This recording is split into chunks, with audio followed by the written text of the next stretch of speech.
Hi guys, so this Mercedes W176 with the gasoline engine, the 180, it had a fault code on the crankcase ventilation that the actuator was blocked.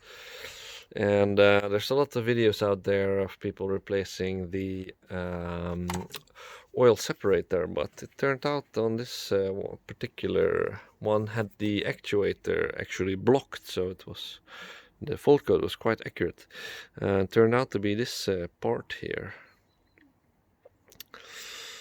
It sits under the intake manifold on the back of the engine like this, and it's actually quite easy to diagnose if you take off the top pipe here, which is easy to get to because it sits on the back of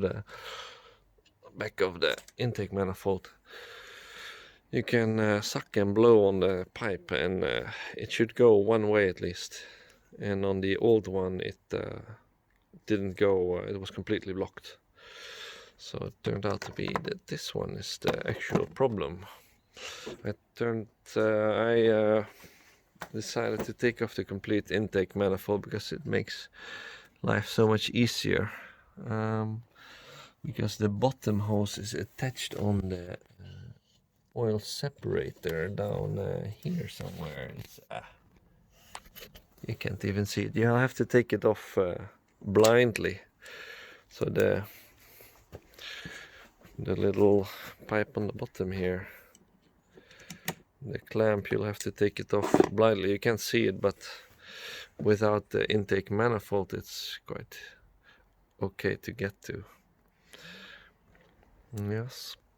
You'll have to take off the throttle as well, which is quite tricky with the bolt in the back here, but if you have small enough tools it's doable.